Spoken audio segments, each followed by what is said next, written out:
नमस्कार, मैं दुष्यंत सिंह एक बार फिर से आप सभी लोगों का बहुत बहुत स्वागत करता हूं और उम्मीद करता हूं आप सभी अच्छे होंगे, स्वस्थ होंगे। इसके साथ साथ आपकी यूपी पीसीएस प्रीलिम्स की तैयारी भी बहुत ही बढ़िया तरीके से चल रही होगी। पीसीएस प्री के पॉइंट ऑफ व्यू से हम पॉलिटी और कॉन्स्टिट्यूशन की रिवीजन सीरीज यहां से लगातार कर रहे हैं। लगातार आपको मैं यहाँ से वीडियोज़ प्रोवाइड करा रहा हूँ।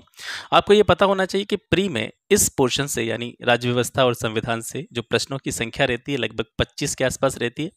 अगर आप थोड़ा सा दिमाग लगाएं तो इन 20 से 25 प्रश्नों को आप बहुत कम समय में कवर कर सकते हैं और वही काम हम यहाँ से करने का प्रयास कर रहे हैं। बहुत कम टाइम में आपका पूरा का पूरा पॉलिटी और कॉन्स्टिट्यूशन का जो भी सिलेबस है, जितना भी आपको पढ़ना है प्री के लिहाज से, वो सारा मैं आपको यहाँ से बहुत कम टाइम में प्रोवाइड कराने वाला हूँ। इसके साथ साथ जो हमारे सेशंस चल रहे हैं, जो हमारी वीडियोज़ हैं, वो भी बहुत ज़्यादा लंबी नहीं है। 15 से 16 मिनट, मैक्सिमम 20 मिनट की एक वीडियो होती है जिसमें आपको पूरा का पूरा कॉन्सेप्ट और प्री के लिए जो भी ज़रूरी फैक्ट्स हैं, जो भी ज़रूरी जानकारी है, वो यहाँ से मिल जाती है।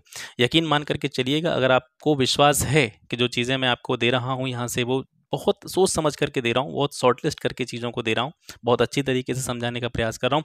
इस सीरीज़ को अगर आप लगाते हैं तो निश्चित रूप से प्री में जो 25 क्वेश्चन आएंगे इस सेक्शन से, उसमें से 20 से अधिक प्रश्नों को बड़ी एक्यूरेसी के साथ आराम से हल कर पाएंगे। तो आज हम बात करेंगे डीपीएसपी के बारे में, राज्य के नीति निदेशक तत्वों के बारे में, जिन्हें हम directive principles of state policy के नाम से भी जानते हैं। पिछली क्लास में हमने फंडामेंटल राइट्स को डिस्कस किया था, मौलिक अधिकारों के बारे में बात करी थी। आज हम डीपीएसपी के बारे में बात करेंगे। तो चलिए स्टार्ट करें और सबसे पहले ये जानते हैं कि जो डीपीएसपी हैं, नीति निदेशक तत्व हैं, इनका उल्लेख भारतीय संविधान में कहाँ किया गया है। पहला पॉइंट आपका यही है, यहीं से एक प्रश्न सीधा सीधा बन जाता है। तो भारतीय संविधान के भाग 4 में आर्टिकल 36 से लेकर के 51 तक राज्य के नीति निदेशक तत्वों के बारे में बात की गई है। दूसरा महत्वपूर्ण पॉइंट यह है कि भारत के संविधान में इन नीति निदेशक तत्वों को कहां से ग्रहण किया गया। आप जानते हैं भारतीय संविधान में बहुत सारे उपबंध कई देशों के संविधानों से ग्रहण किए गए, अलग अलग देशों के संविधानों से अलग अलग प्रकार की चीजें हमने ग्रहण की हैं। उसी तरीके से डीपीएसपी को कहां से लिया गया है, ये आयरलैंड के संविधान से ग्रहण किया गया, जिसे हम आयरिश संविधान भी कहते हैं। अब ये तो आप सभी लोगों को पता है कि हमारे देश के संविधान में नीति निदेशक तत्वों को आयरलैंड के संविधान से लिया गया है। और हो सकता है आप में से काफ़ी सारे लोग ऐसे होंगे जिनको ये नहीं पता होगा कि आयरलैंड के संविधान में नीति निदेशक तत्व कहाँ से लिए गए थे। तो आयरलैंड ने इनको ग्रहण किया था स्पेन से, और फिर आयरलैंड से हमने इनको अपने संविधान में ग्रहण किया। ठीक है। तीसरा पॉइंट ये आता है आपका कि जो डीपीएसपी हैं, इनका मोटिव क्या है, ये किस उद्देश्य के साथ में भारतीय संविधान में शामिल किए गए। और ये प्रश्न भी पूछा जाता है कि संविधान में जो राज्य के नीति निदेशक तत्व दिए गए हैं, इनका मुख्य उद्देश्य क्या है। नीति निदेशक तत्वों का जो मुख्य उद्देश्य है वो है एक लोक कल्याणकारी राज्य की स्थापना करना। लोक कल्याणकारी राज्य क्या होता है? लोक कल्याणकारी राज्य या देश, यहाँ पे राज्य शब्द जो यूज हो रहा है ना, ये देश के लिए ही यूज हो रहा है, कंफ्यूज नहीं होना है आपको। ठीक है। तो कोई भी राज्य जो होता है जो कि नीति निदेशक सिद्धांतों को ग्रहण करता है, जैसे एग्जाम्पल हमारे देश के संविधान में ही राज्य के नीति निदेशक तत्वों के बारे में बताया गया है, तो किस मोटिव के साथ इनको ग्रहण किया गया है? ये लोक कल्याणकारी राज्य की स्थापना करते हैं। और लोक कल्याणकारी राज्य क्या होता है? एक ऐसा राज्य जिसमें लोगों के यानी जितने भी पॉपुलेशन वहाँ की होती है, जितने भी लोग नागरिक वहाँ के होते हैं, उन नागरिकों के सर्वांगीण विकास को सुनिश्चित करने का जो है इनका प्रयास रहता है। यानी कोई भी राज्य इन निदेशक तत्वों के द्वारा अपने देश के नागरिकों के सर्वांगीण विकास को सुनिश्चित करने का प्रयास करता है। इन नीति निदेशक तत्वों से जुड़े हुए काफ़ी सारे कथन हैं, उनमें से कुछ प्रमुख कथनों को हम यहाँ पर देख रहे हैं जो अलग अलग व्यक्तियों ने नीति निदेशक सिद्धांतों के विषय में कहे हैं। पहला है BN राव के द्वारा। इनको क्या कहा गया है? इनने नीति निदेशक तत्वों को कहा है कि ये राज्य के प्राधिकारियों के लिए शैक्षिक महत्व के जो है मामले हैं, या राज्य के नीति निदेशक तत्वों का राज्य के प्राधिकारियों के लिए एक शैक्षिक महत्व है। ये बात किसने कही थी? BN राव ने। ग्रेनविल ऑस्टिन ने कहा है कि जो निदेशक तत्व हैं, ये सामाजिक क्रांति के उद्देश्यों की प्राप्ति के एक मीडियम है, माध्यम है। आप जैसे पढ़ेंगे 36 से 51 तक जितनी भी चीज़ें हम देखेंगे आगे, अगर आप उनको ध्यान से देखेंगे तो आपको यह महसूस होगा कि अगर ये सारी चीज़ें इसी तरीके से विधिवत तरीके से अगर लागू कर दी जाएं, इन सभी चीज़ों पर एक बढ़िया तरीके से बढ़िया प्रोसेस के साथ में काम हो, तो कोई भी सोसाइटी, कोई भी समाज, ठीक है, कोई भी स्थान जो है उसमें रिवॉल्यूशन पैदा की जा सकती है, क्रांति पैदा की जा सकती है। डॉक्टर भीमराव अंबेडकर ने कहा है कि नीति निदेशक तत्वों का बहुत बड़ा मूल्य है। ये भारतीय राज्य व्यवस्था के लक्ष्य आर्थिक लोकतंत्र को निर्धारित करते हैं, जैसा कि राजनीतिक लोकतंत्र में प्रकट होता है। ये बात किसने कही थी? डॉक्टर भीमराव अंबेडकर के द्वारा। अब बात करते हैं राज्य के नीति निदेशक तत्वों से जुड़े हुए अनुच्छेदों के बारे में। 36 से लेकर के 51 तक प्रत्येक अनुच्छेद में कौन सी महत्वपूर्ण बातें बताई गई हैं जो आपकी परीक्षा के दृष्टिकोण से महत्वपूर्ण हो सकती हैं।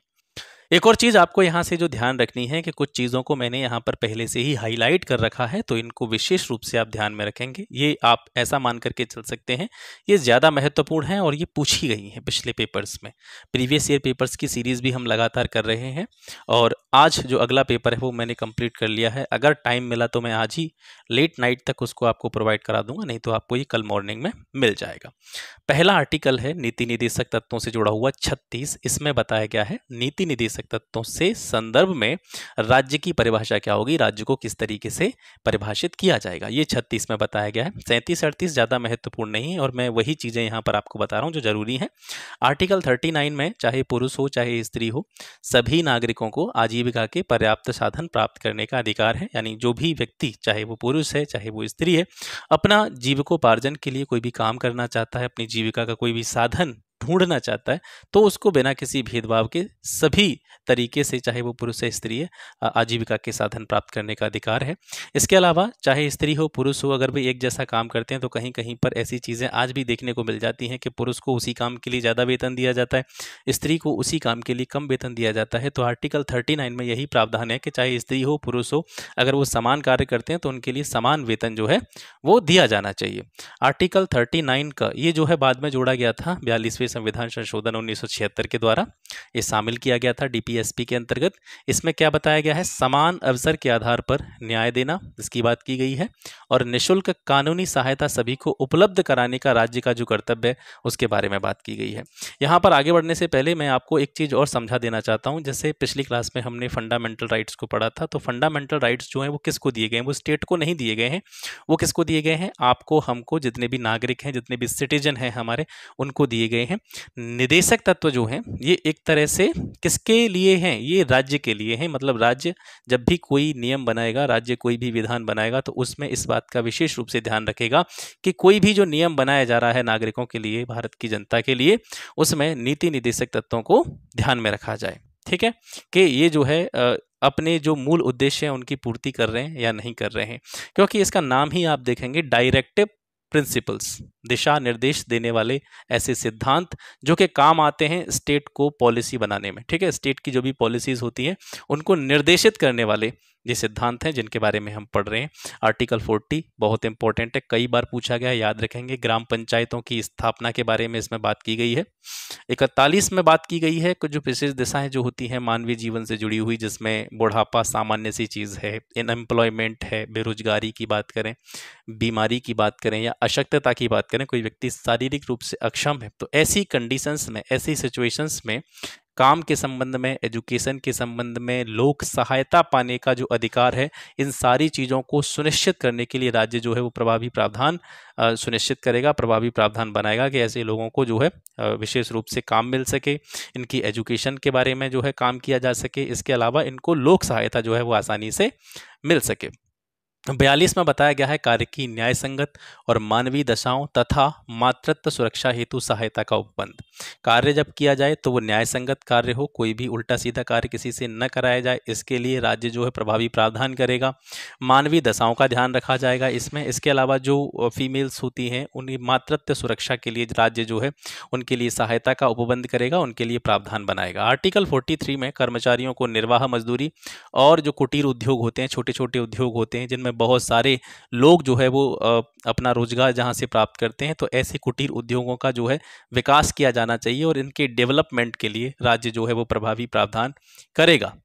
आर्टिकल 43 ये भी जो है बाद में जोड़ा गया है। 43 का ये 42वें संविधान संशोधन 1976 के द्वारा जोड़ा गया था। ये बताता है कि उद्योगों के प्रबंध में मजदूरों की भागीदारी के लिए जो है उपयुक्त विधान कौन बनाएगा? स्टेट बनाएगा। मैंने आपको पहले ही बताया ये जो निदेशक तत्व हैं ये स्टेट के लिए होते हैं।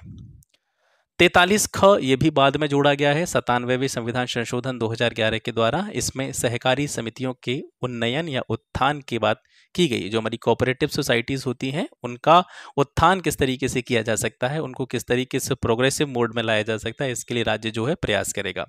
आर्टिकल 44 ये यूनिफॉर्म सिविल कोड से रिलेटेड है, समान नागरिक संहिता से रिलेटेड है। 45 में यह बात बताई गई है कि 6 वर्ष से कम आयु के बच्चों को शिक्षा और उनकी देखभाल करने के लिए राज्य जो है प्रभावी प्रावधान करेगा। ये भी बाद में जोड़ा गया है 86वें संविधान संशोधन 2002 के द्वारा। जैसे आपने देखा होगा हमारे यहाँ पर क्या होता है कि प्राइमरी स्कूल्स होते हैं, जूनियर स्कूल्स होते हैं जिनमें निःशुल्क शिक्षा जो है सभी बच्चों को दी जाती है।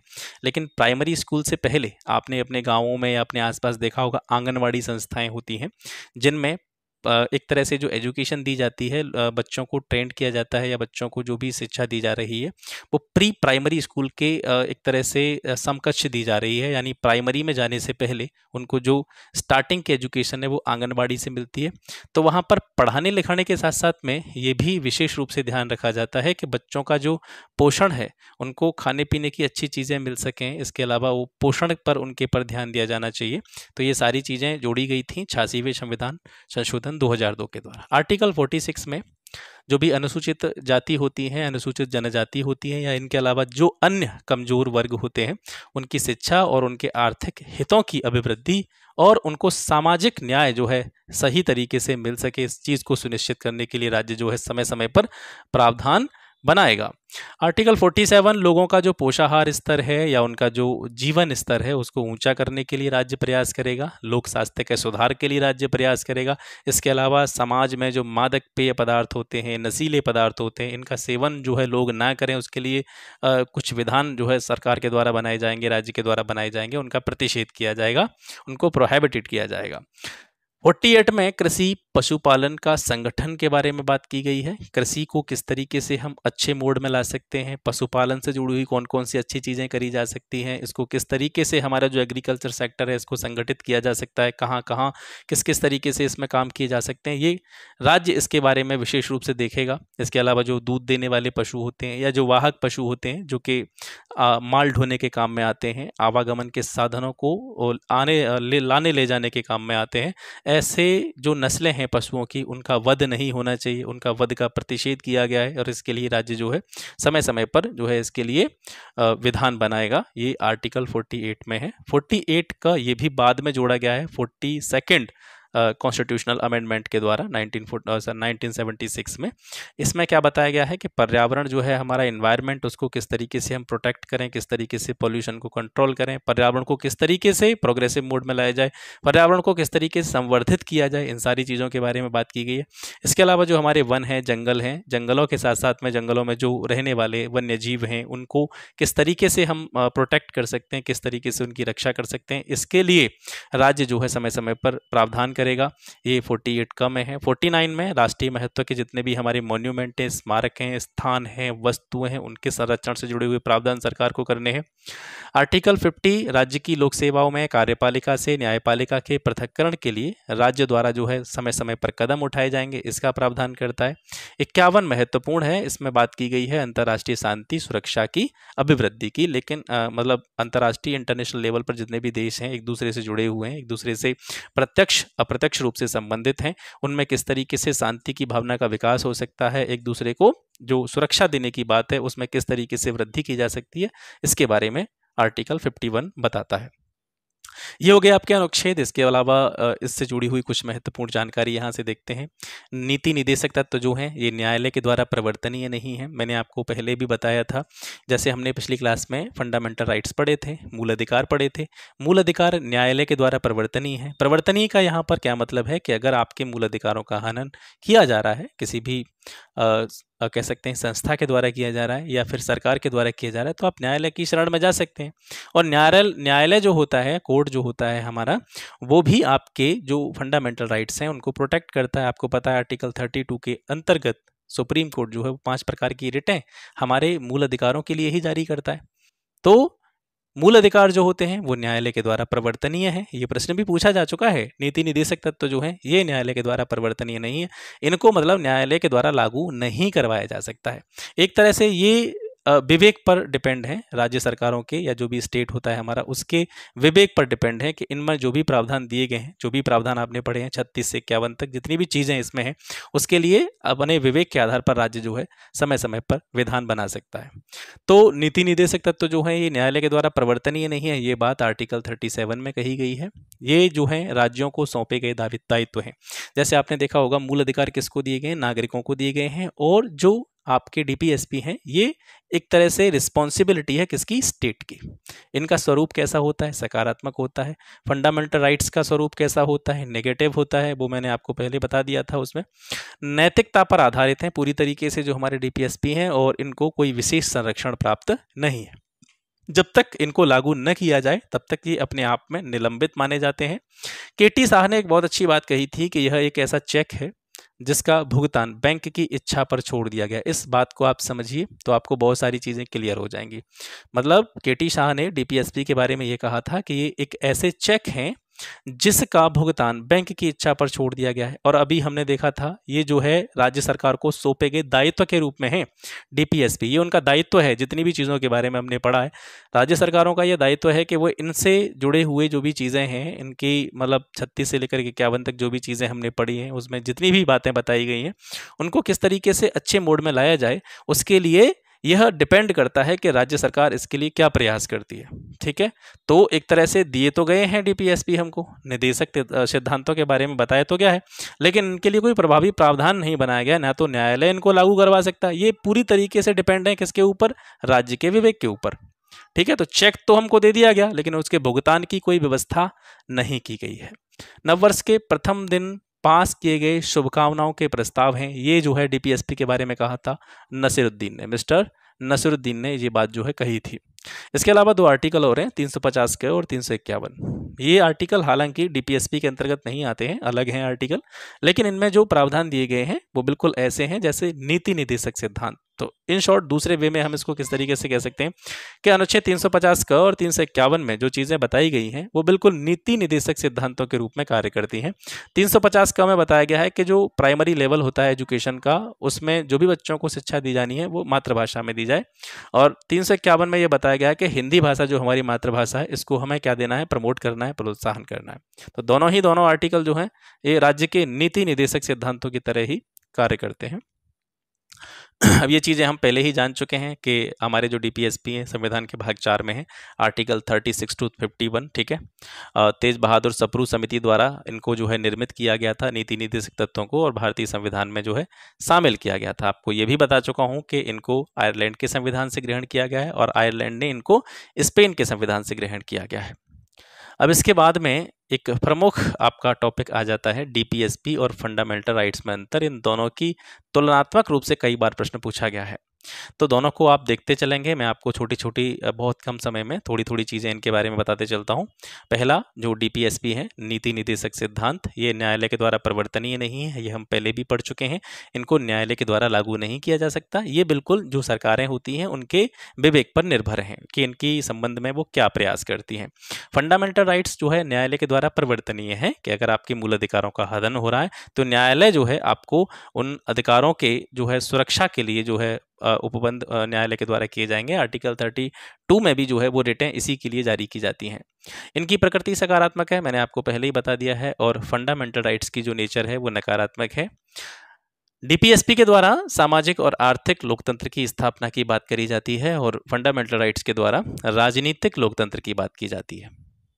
ये अत्यांतिक हैं डीपीएसपी। अत्यांतिक का मतलब क्या है कि इन पर कोई भी प्रतिबंध नहीं लगाया जा सकता है, लेकिन अगर बात करें मूल अधिकारों की तो ये अत्यांतिक नहीं है। अत्यांतिक नहीं है इसीलिए इन पर प्रतिबंध लगाया जा सकता है। जैसे आपने देखा होगा इमरजेंसी की अगर कोई सिचुएशन होती है, आपातकाल की स्थिति में सिर्फ 2 आर्टिकल ऐसे हैं जिनको हम कह सकते हैं सस्पेंड नहीं कर सकते हैं। आर्टिकल 20, 21, 20 और 21 को छोड़ करके बाकी आपके जितने भी फंडामेंटल राइट्स हैं उनको प्रतिबंधित किया जा सकता है, स्थगित किया जा सकता है। ठीक है, इधर अगर देखेंगे डीपीएसपी में तो ये कभी भी स्थगित नहीं किए जा सकते हैं।